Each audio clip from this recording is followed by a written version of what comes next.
Joining us right now is Jerry Ashton. He is the co-founder and executive vice president of RIP Medical Debt. That's fascinating. Jerry, welcome to the show. I'm very honored to be here, Cenk. Thank you so much. Thank you, brother. Well, you've done some amazing things, so it's an honor to have you here. So tell us about what your organization does, because it is astounding.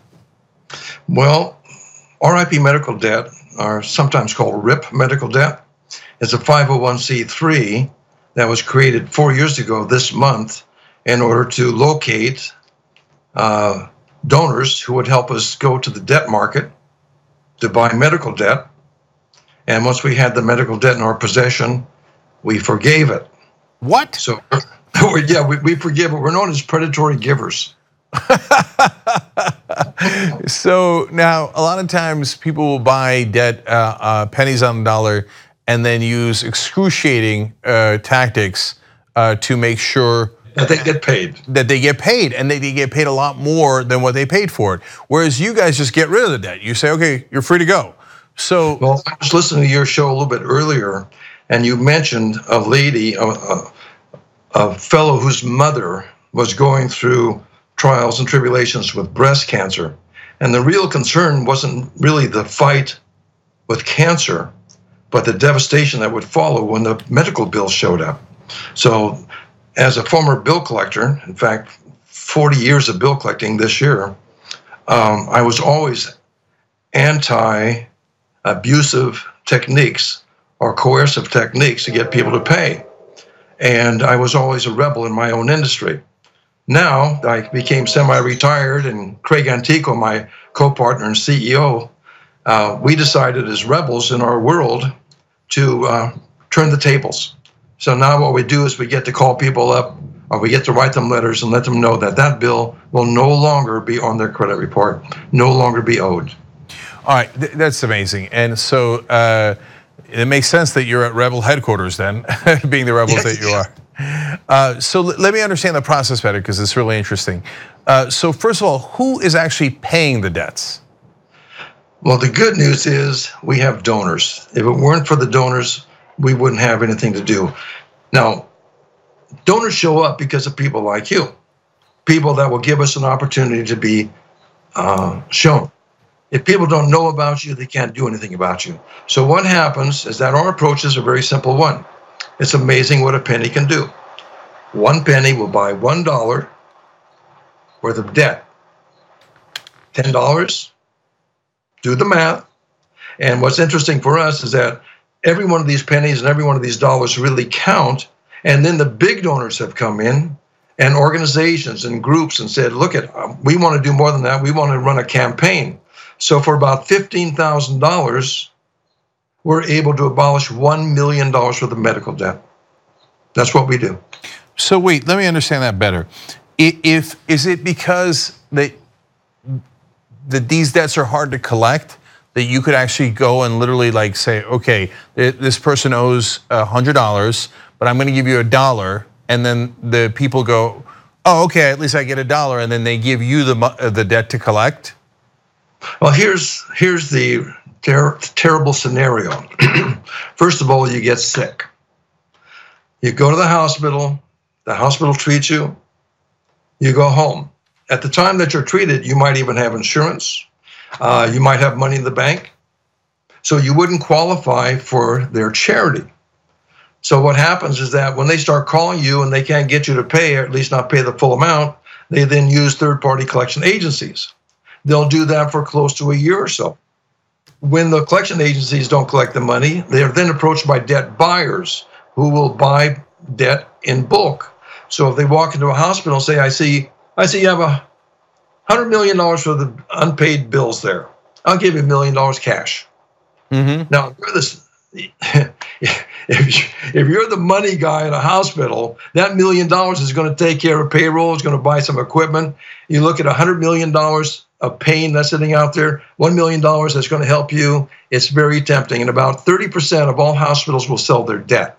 Now, once that debt is in the hands of the debt buyer, it becomes exactly as you said, months, years of attempts to collect on that debt.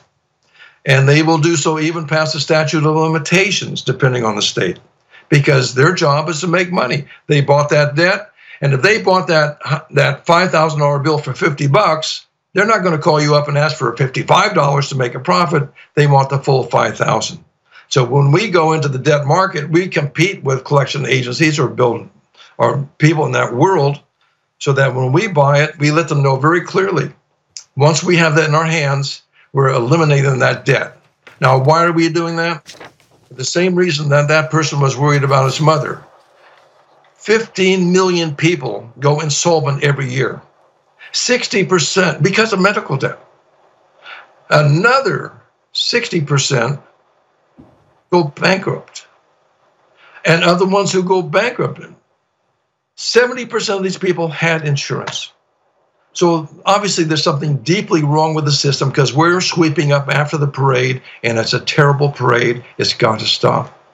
So I want to give people the website here, because I want to make sure they've got it, and then explain this concept one more time real quick. So it's rapmedicaldebt.org, ripmedicaldebt.org, and if you want to donate, ripmedicaldebt.org/donate. So if you give $100, they can use that to wipe out $10,000 worth of debt. That's amazing. That's amazing. Okay, so now let's talk about the people on the receiving end. How do you pick them, and then how do you tell them the news? The toughest part of our job is reading the emails and the letters that come into us begging for help. We buy in bulk just like a debt buyer does.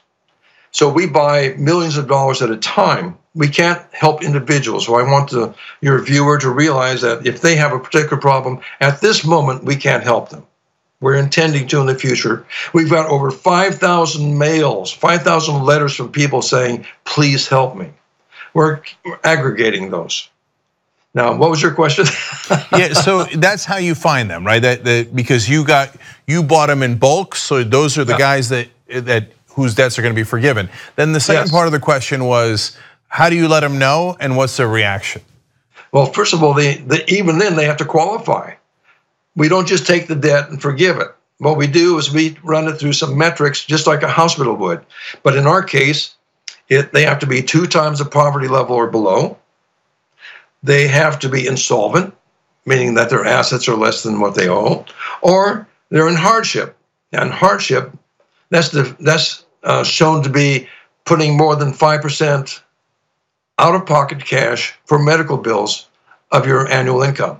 Now, once we qualified them, the letter goes out.